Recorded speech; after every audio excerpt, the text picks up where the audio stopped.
이 시간에 다 같이 묵도하심으로 수요 2부 예배를 하나님 앞에 드리겠습니다.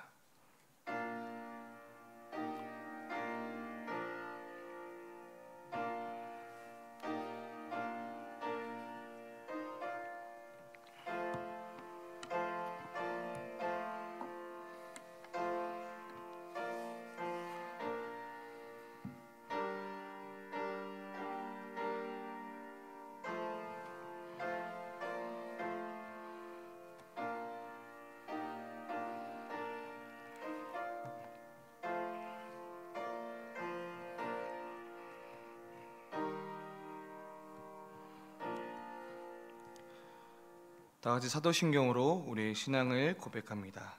전능하사 천지를 만드신 하나님 아버지를 내가 믿사오며 그 외아들 우리 주 예수 그리스도를 믿사오니 이는 성령으로 잉태하사 동령저 마리아에게서 나시고 본디오 빌라도에게 고난을 받으사 십자가에 못 박혀 죽으시고 장사된 지 사흘 만에 죽은 자 가운데서 다시 살아나시며 하늘에 오르사 전능하신 하나님 우편에 앉아 계시다가 저리로서 산 자와 죽은 자를 심판하러 오시리라.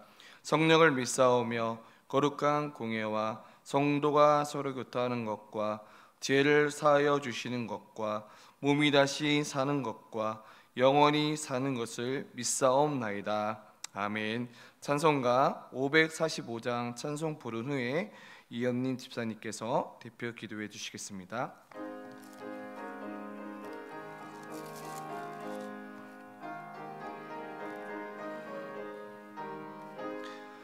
이 눈에 아무 증거 아니 배어도 믿음만을 가지고서 늘 걸으며 이 귀에 아무 소리 아니 들려도 하나님의 약속 위에 서리라. 걸어가세 믿음 위에 서서 나가세 인심 버리고 걸어가세 믿음 위에 서서 눈과 귀에 아무 증거 없어도 이 눈이 보기에는 어떠하든지 이미 얻은 증거대로 늘 믿으며 이 맘에 의심 없이 사랑할 때에 우리 소원 주 안에서 이루리.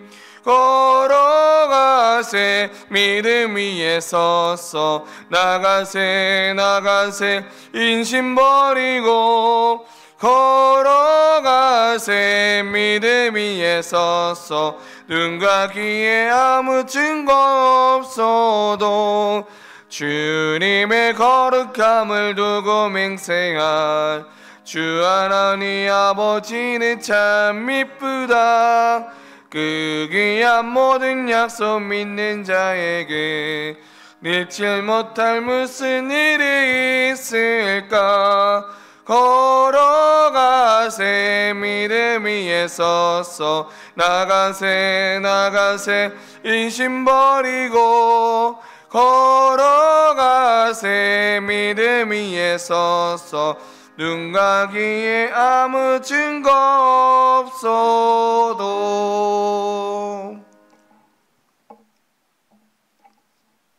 기도 들으시겠습니다. 하나님 아버지 감사합니다. 주일 예배 후 3일 동안도 저희를 사랑으로 지켜주시고 이 시간 수요 예배 자리로 불러주심에 감사를 드립니다.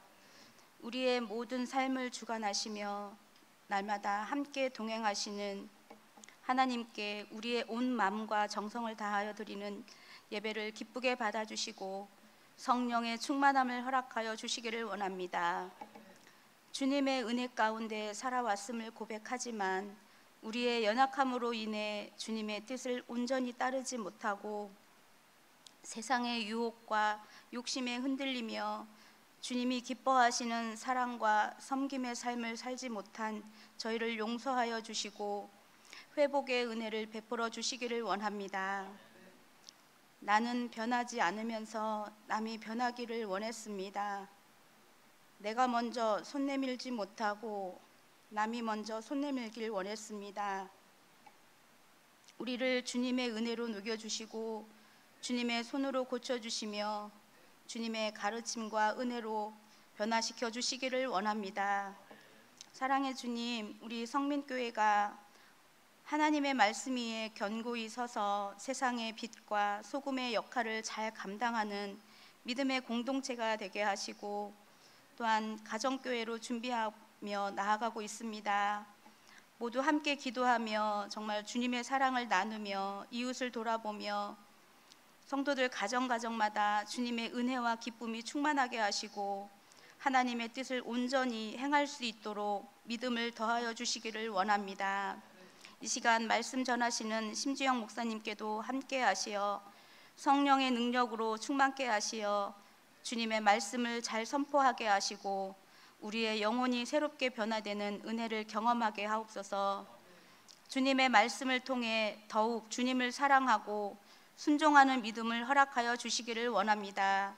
그리하여 예수님의 사람, 성령의 사람으로 인정받는 우리 모두가 되기를 소망합니다.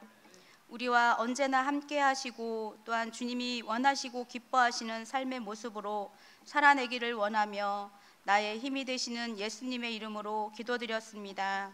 아멘.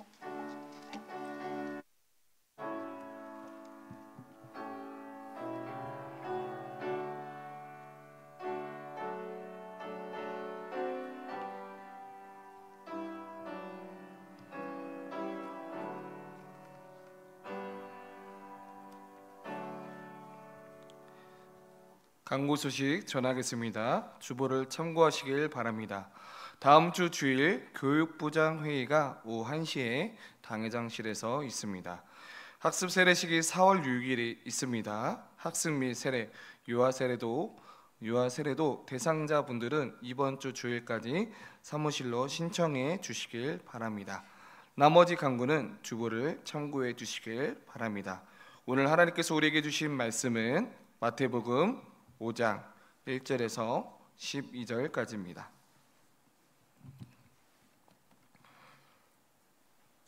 마태복음 5장 1절에서 12절까지입니다. 저 여러분들이 다 차신 줄 알고 한 절씩 교독합니다. 예수께서 무리를 보시고 산에 올라가 앉으시니 제자들이 나아온지라. 입을 열어 가르쳐 이르시되 심령이 가난한 자는 복이 있나니 천국이 그들의 것임이요. 애통하는 자는 복이 있나니 그들이 위로를 받을 것이며 온유한 자는 복이 있나니 그들이 땅을 기업으로 받을 것임이요. 의에 줄이고 목마른 자는 복이 있나니 그들이 배부를 것이며 긍휼히 여기는 자는 복이 있나니 그들이 긍휼히 여김을 받을 것이며 마음이 청결한 자는 복이 있나니 그들이 하나님을 볼 것이며 화평하게 하는 자는 복이 있나니 그들이 하나님의 아들이라 일컬음을 받을 것이며 의를 위하여 박해를 받는 자는 복이 있나니 천국이 그들의 것임이라. 나로 말미암아 너희를 욕하고 박해하고 거짓으로 너희를 거슬러 모든 악한 말을 할 때에는 너희에게 복이 있나니 기뻐하고 즐거워하라. 하늘에서 너희의 상이 큼이라. 너희 전에 있던 선지자들도 이같이 박해하였느니라. 아멘.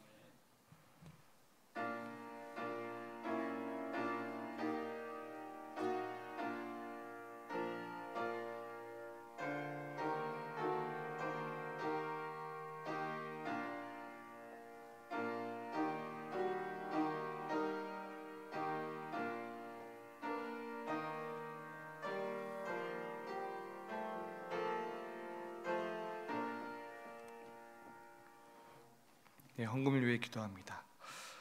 은혜가 풍성하신 하나님 아버지, 한 주간도 하나님 보호하심과 또 하나님께서 우리에게 크신 은혜를 베풀어 주셔서 하나님께 예배드릴 때 빈손으로 오지 아니하고 하나님 앞에 귀한 예물을 드립니다. 하나님 예물을 기뻐 받아 주시옵소서. 하나님 예배를 통해 또 하나님의 나라의 확장을 쓰여지는데 하나님의 영광만이 드러나게 해주시고 이 예물을 통해서 주님께서 더욱더 하나님의 한량없는 은혜를 허락하여 주시옵소서. 하나님, 오늘도 하나님의 말씀을 듣습니다. 주의 음성이 들리게 하여 주시고, 하나님, 이 말씀을 통해 또 우리가 한 주간의 삶을 살아갈 때 더욱더 순종의 삶을 살아가게 하여 주시고, 하나님이 원하시는 삶을 우리가 살아갈 수 있도록 하나님 우리와 함께 해주시고 성령께서 붙들어 주시옵소서. 감사하며 예수님의 이름으로 기도드립니다. 아멘. 네, 우리 옆에 있는 분들과 함께 인사했으면 좋겠습니다. 함께 예배함이 기쁨입니다. 네, 함께 예배함이 기쁨입니다. 제가 이제 산산수 설교를 벌써 오늘 이제 5번째 시간입니다. 제가 이제 작년 11월에 이제 부임을 하고 수요예배 때 어떤 설교를 해야 될까 고민을 많이 하던 차에 산산수 설교를 시작해야겠다 했는데 벌써 어느덧 4개월의 시간이 흘러간 것 같습니다. 오늘은 긍휼히 여기는 자라는 제목으로 함께 은혜를 나누고자 합니다. 우리 주변에 도움을 필요로 하는 사람들이 많은 것 같습니다. 부모 잃은 소년, 소녀 가장들, 결식 아동들, 또한 병원비가 없어서 치료를 받지 못하는 사람들이 있습니다. 이런 사람들을 우리가 흔히 도와주는 행위를 일반적으로 구제라고 부릅니다. 하지만 긍휼은 더 넓은 의미가 있습니다. 단지 경제적으로 궁핍한 사람에게 물질을 주는 것뿐만이 아니라 어떤 상황에서든지 어려움과 공경에 처한 사람을 불쌍히 여기고 도와주는 것을 말합니다. 요즘처럼 이기주의와 또 개인주의가 극성을 부리는 이 세상을 우리가 살아가고 있습니다. 형제나 부모라도 자기에게 손해를 주게 된다면 얼굴을 돌리는 그러한 세상을 우리가 살아가고 있습니다. 그럼에도 불구하고 예수님께서는 우리에게 긍휼을 여기라라고 말씀하십니다. 오늘 우리가 읽었던 이 8복 중 이 전반부의 복은 하나님에 대한 태도였다면 이제 후반부의 복은 다른 사람에 대한 태도로 나아가게 됩니다. 오늘 우리가 읽은 본문은 이제 5째 복은 바로 긍휼입니다. 이 예수님이 활동하던 이 로마 시대는 긍휼이 없는 시대였습니다. 장하무독하고 인정사정 볼 것 없는 굉장히 악한 시대였을 뿐만 아니라 종교적으로도 바리새인들이 형식주의에 빠져 있었고 세리나 또한 장애인들을 비난하고 정죄했던 긍휼이 없는 시대였습니다. 이 긍휼이 없는 시대에 그렇다면 성경에서 말하는 긍휼은 어떤 의미가 있을까요? 우리가 이 긍휼을 잘 이해하려면 은혜와 비교해 보는 것이 도움이 됩니다. 은혜는 주로 죄를 지은 사람들과 관련이 있다면 긍휼은 어려운 처지에 있는 사람들과 더 깊은 관계가 있습니다.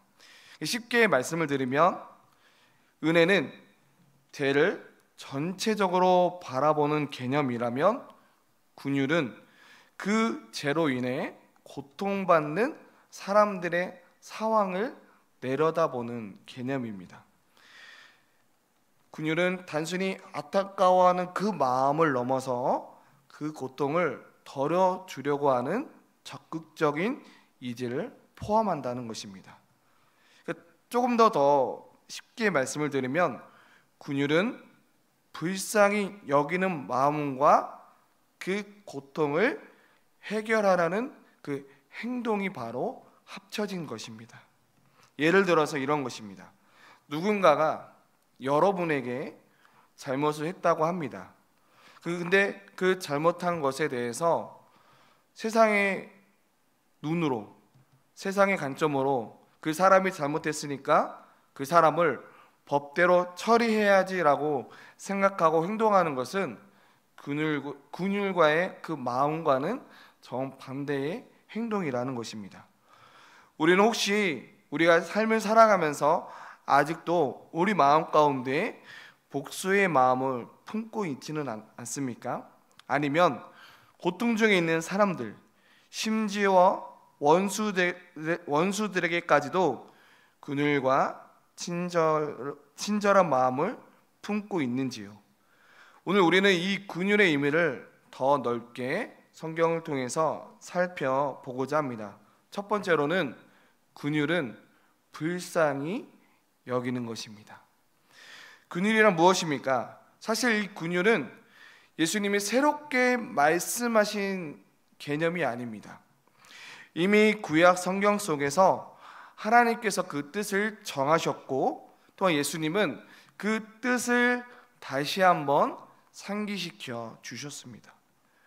마태복음 9장 13절에서는 예수님이 너희는 가서 내가 근율을 원하고 제사를 원하지 아니하노라 라고 말씀하시면서 하신 뜻이 무엇인지 배우라 라고 말씀하셨습니다.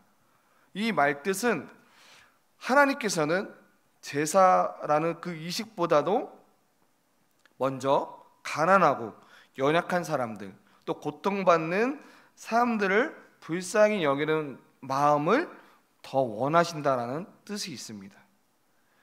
하나님께서 제사보다 근율을 더 중요하게 여기신다라는 것을 강조하기 위해서 성경은 제사를 원하지 아니한도라라고 충격적인 말씀을 우리에게 하고 있습니다. 또 마태복음 25장에서는 양과 염소의 비유가 나옵니다. 여기서 이 예수님은 마지막 심판 때에 누가 상을 받고 누가 벌을 받는지는 근율의 삶을 기준으로 나누신다라고 말씀하십니다. 근율이 없는 사람은 근율이 없는 심판을 받게 되고, 근율이 있는 사람은 근율을 입게 된다라는 것입니다. 예수님은 세상의 작은 자들과 동일시하시며 또한 가난하고 병든 사람들, 나그네를 돕는 것이 바로 예수님을 섬기는 것이다 라고 강조하고 있습니다. 그래서 그런 사람들을 양으로 비유하시면서 그들이 진정으로 하나님을 섬기는 사람임을 강조하고 있습니다. 이처럼 이 근율이라는 것은 단순히 윤리적인 행동만이 아닙니다. 우리의 기독교 신앙의 핵심, 즉 하나님을 사랑하고 섬기는 것이 바로 본질적인 모습입니다. 우리 주변에서 어려움을 겪고 있는 사람들을 불쌍히 여기고 돕는 일이 바로 하나님을 섬기는 일입니다. 작은 자들 속에서 하나님을 우리가 볼 수 있어야 됩니다. 우리가 바로 돕는 그 사람이 바로 하나님께서 보내신 사람임을 우리가 깨닫는 자가 되어야 됩니다. 기독교 역사 속에서도 신앙인들은 세상에 관심을 두지 않는 그 사람들에게도 여전히 근율을 베풀어 왔습니다. 오늘날에도 이 구제사역이나 지역 아동센터나 독거노인 돌보기, 외국인 노동자 사역, 다문화 가정사역, 탈북자 사역, 미혼모 센터, 노숙자 시청 등 우리가 참여할 수 있는 그 근율의 사역들이 참으로 많이 있습니다. 결국 하나님께서는 내 주변에 두신 사람을 그저 우연히 만난 사람이 아니라 하나님께서 보내신 사람이다 라고 생각하며 우리 교회가 더 나아가 내 자신이 그들을 위해서 우리가 어떻게 섬길 수 있는지를 고민하며 우리가 나아가야 될 줄 믿습니다. 두 번째로는 근율은 예수님의 성품입니다. 근율은 단순히 우리의 인간의 감정이나 태도가 아닙니다. 근율은 하나님의 성품, 즉 신적 성품이며 하나님이 아들을 세상에 보내신 이유도 바로 이 근율함 때문입니다. 예수님의 그 기적들도 사실 긍휼에서 시작이 됩니다. 예수님을 늘 긍휼한 마음으로 사람들을 대하시고 그 마음에서 기적이 일어나게 됩니다. 예수님의 그 긍휼 사역은 정점은 치유와 이적을 넘어서 우리가 지금 사순절을 보내고 있는데 바로 이 성육신과 십자가의 최종판입니다.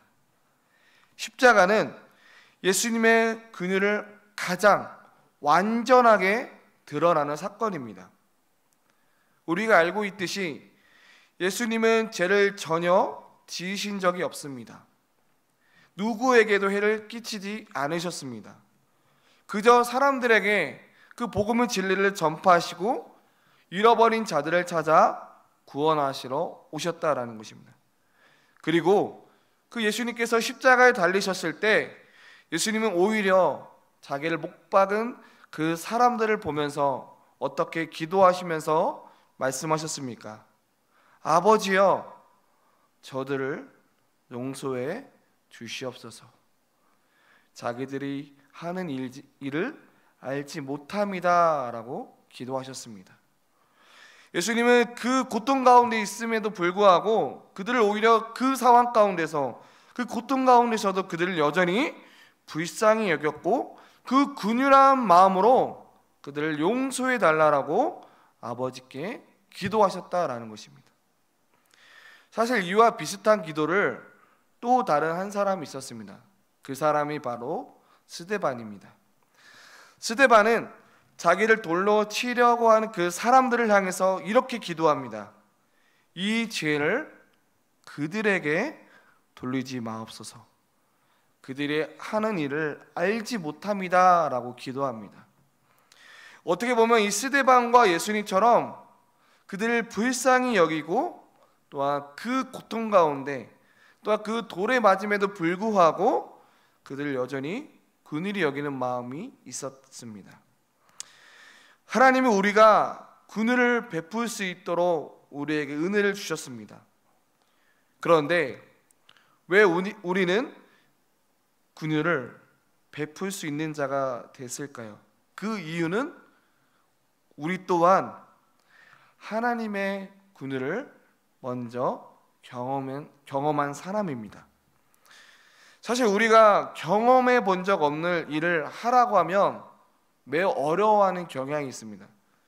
저도 마찬가지인 것 같습니다. 어떠한 해보지 않았던 사역을 저에게 주어진다면 저희 마음 가운데 당연히 두려운 마음이 있을 것입니다. 하지만 정말 힘들더라도 그 사역 앞에 어떻게든지 또 연구하고 또 시도하게 되면 또 하나님은 그만큼 그 가운데, 그 과정 가운데 우리에게 또 다른 긍휼을 경험하게 하신다라는 것입니다. 바로 바로 우리의 구원도 마찬가지입니다. 하나님은 우리 같은 죄를 부르셨고 또한 값없이 용서해 주셨습니다. 십자가의 피로 우리를 깨끗하게 씻어 주셨습니다. 그리고 성령으로 인을 쳐서 아무 조건 없이 우리를 하나님의 자녀로 삼아 주셨습니다.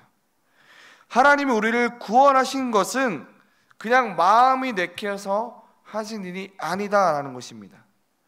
우리가 하나님의 그 신비하고 놀라운 긍휼을 경험했기 때문에 그 긍휼을 다른 사람에게도 나눌 수 있는 자가 되어야 됩니다. 우리가 그 하나님의 긍휼을 입어서 우리가 구원을 받았기 때문에 이제 그 긍휼을 어떻게 해요?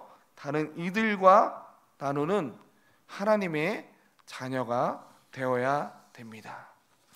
세 번째로는 그 결과 우리는 긍휼을 베푸는 삶을 살아야 됩니다. 우리가 너무나 잘 알고 있는 그 착한 사마리아의 사람의 비유를 통해서 우리는 예수님의 마음을 배울 수 있게 됩니다. 이 비유는 제일 첫 번째 질문이 누가 이웃인가 라는 질문에서 시작이 되지만 예수님은 이 이웃에 대한 개념적인 답변보다는 실제적으로 이웃이 된다라는 것이 무엇인지 알려주고 있습니다.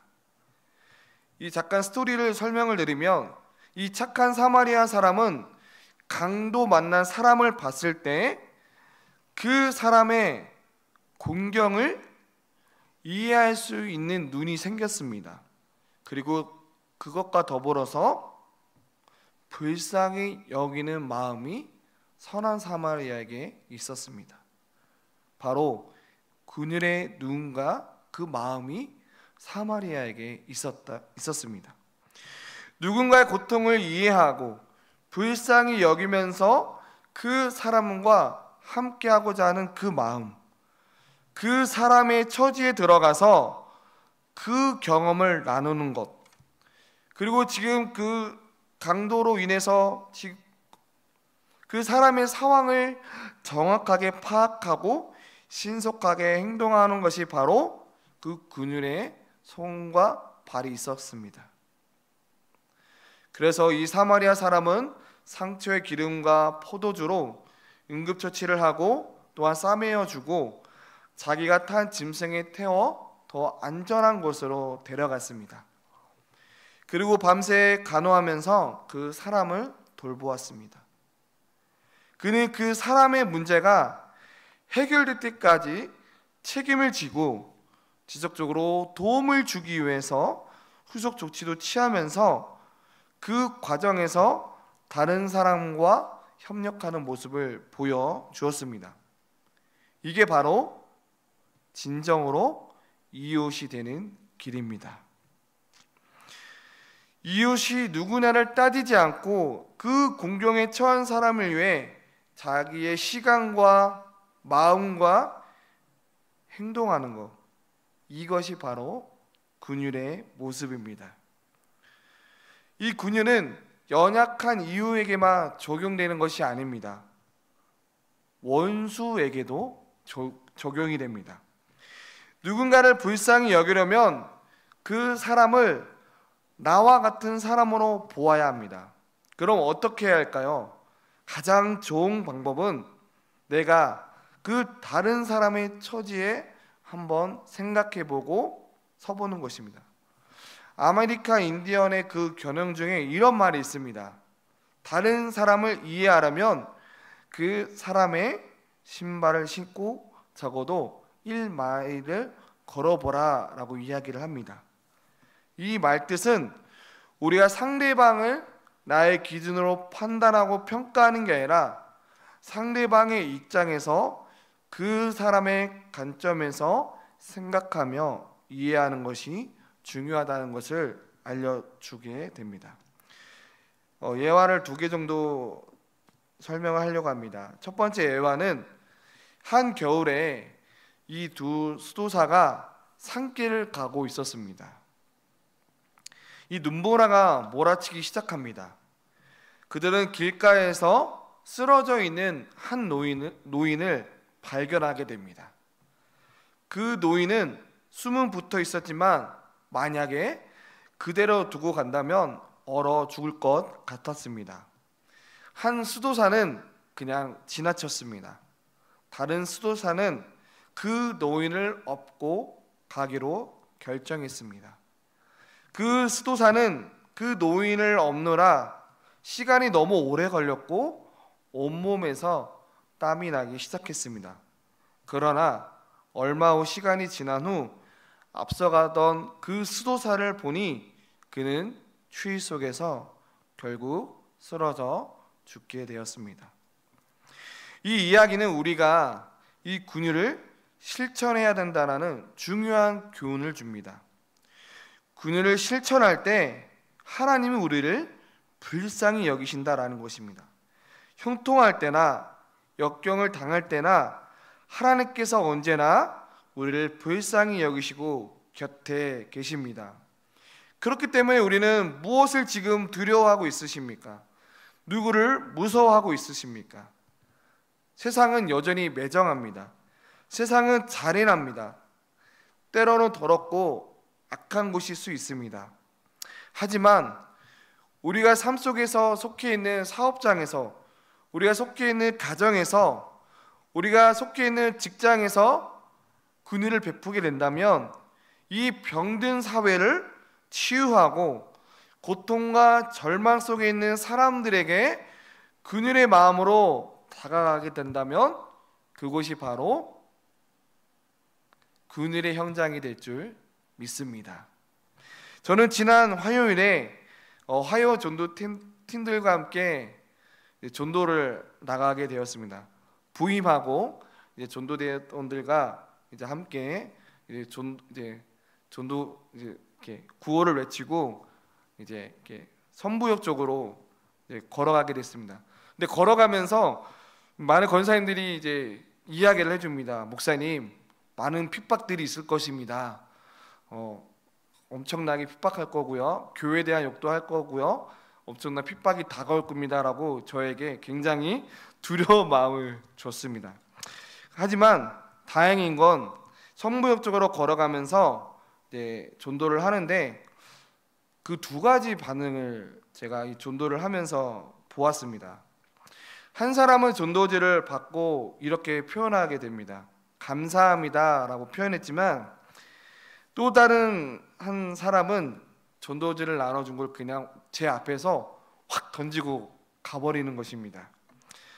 그 모습을 보고 제가 화를 내야 될까요? 아니면은 꾹 참아야 될까요? 당연히 꾹 참아야 되죠. 만약에 제가 거기서 화를 낸다면 빛과 소금의 역할을 감당하지 못하게 되죠. 오히려 저는 그들에게 오히려 긍휼한 마음으로 더 다가가려고 했습니다. 세상이 많이 고통스럽고 사람들이 그렇게 실수할 수도 있지만 오히려 우리가 긍휼의 마음으로 그들을 돕고 변화시키는 것이 바로 우리가 해야 할 사명이고 우리가 해야 할 지상명령이라는 것입니다. 하나님의 긍휼을 체험한 우리 모두는 세상을 더 살기 좋은 곳으로 만들기 위해서 긍휼 사역에 동참해야 합니다.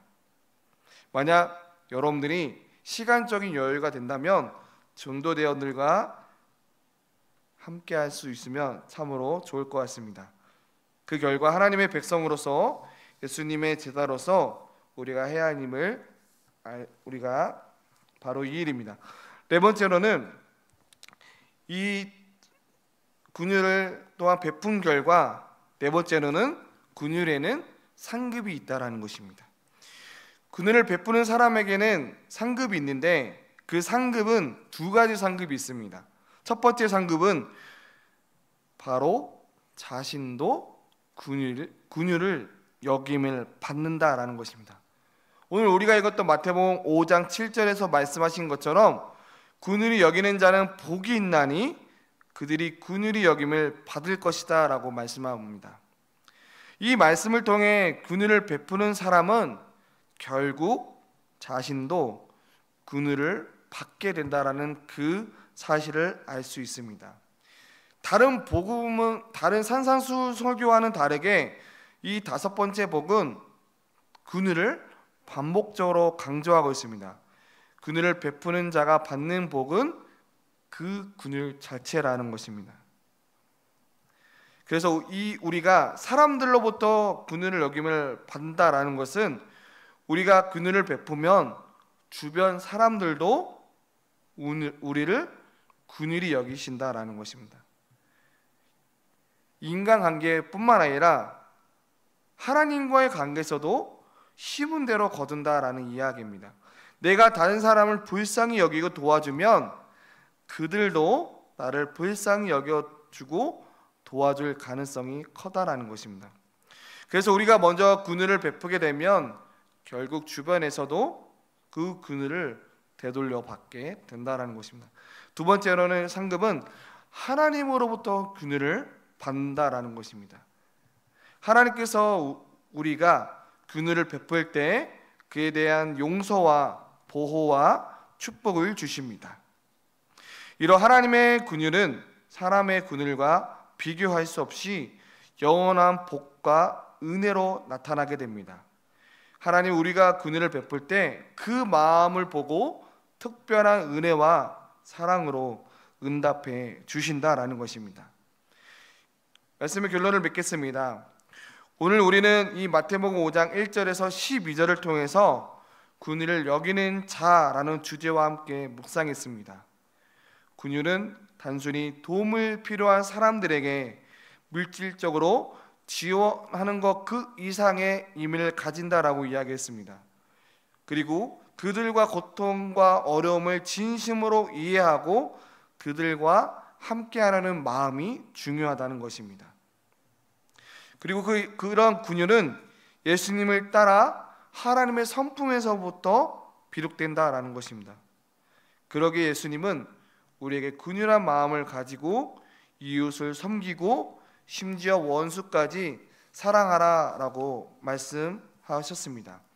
그렇다 오늘 본문을 통해서 우리가 어떻게 하면 조금 더 우리가 일상생활 속에서 긍휼을 실천할 수 있는지 한번 살펴보고자 합니다. 첫 번째로는 일터에서 긍휼을 실천하기입니다.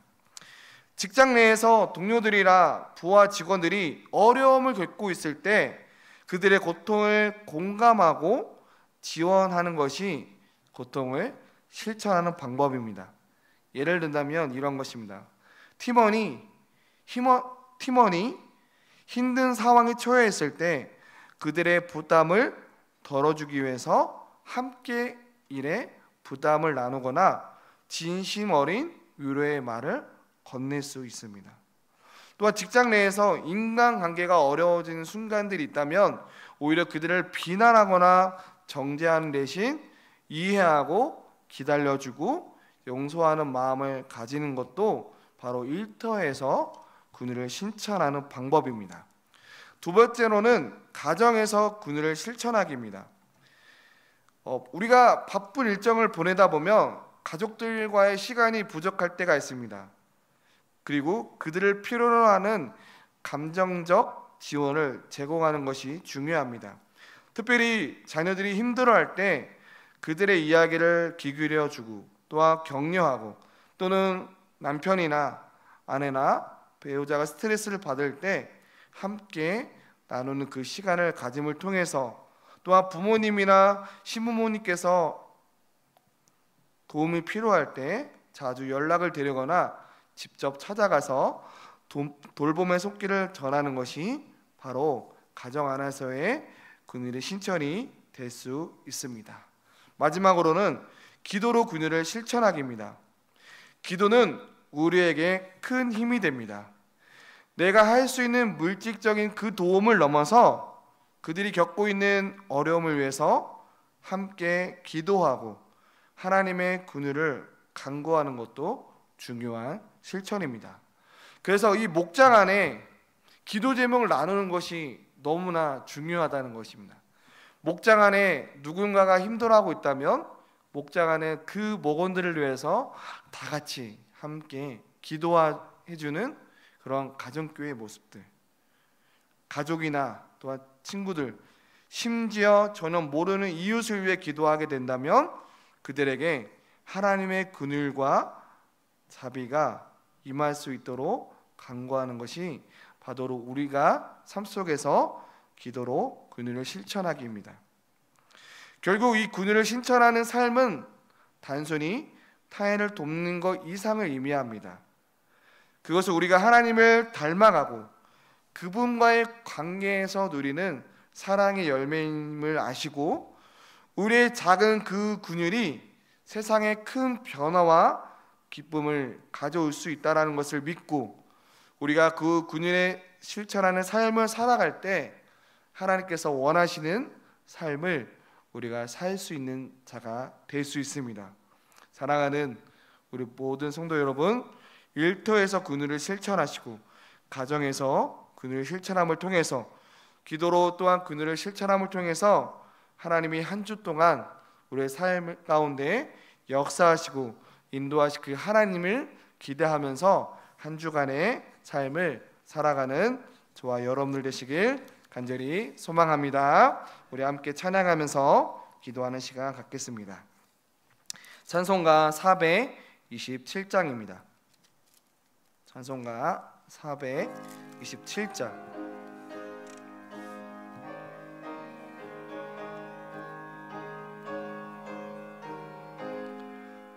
마음 가난한 사람 복이 있나니 천국이 그들 것임이요 늘 애통하느니 복이 있나니 그들의 위로를 받으리라. 온유한 사람은 복이 있나니 그 땅이 기업이 될 것이요 이 사모하느니 복이 있나니 그들이 배부를 것이로다. 그들이 여기며 복이 있나니 그들이 여김을 받으리요. 마음 청결한 사람 복이 있나니 그들이 하나님 볼 것이라. 화평케 하느니 복이 있나니 그들이 하나님 아들이요.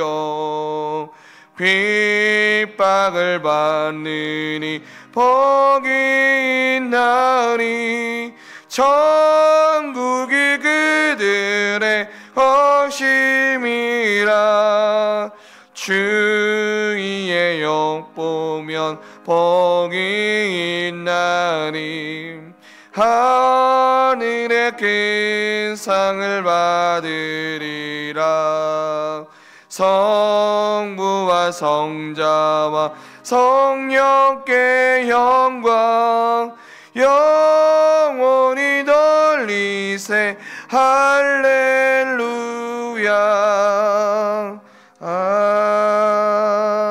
아멘.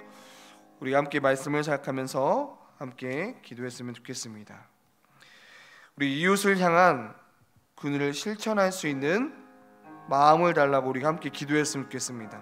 주님, 고통과 어려움을 겪고 있는 이웃을 향해 그들의 마음을 가지고 그들의 아픔을 함께 나누고 도울 수 있는 마음을 부어 주시옵소서라고 기도하기를 원합니다. 두 번째로 기도하기는 이 그늘을 실천하는 삶을 통해서 하나님의 사랑을 세상에 전할 수 있도록 우리가 함께 기도하기를 원합니다.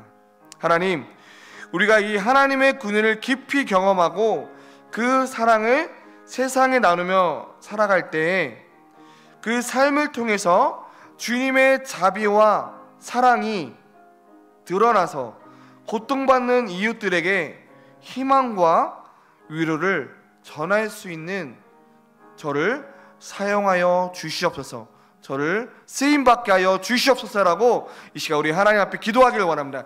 이 시간 우리 주님의 이름을 세 번 부르고 하나님 앞에 간절한 마음으로 기도합니다.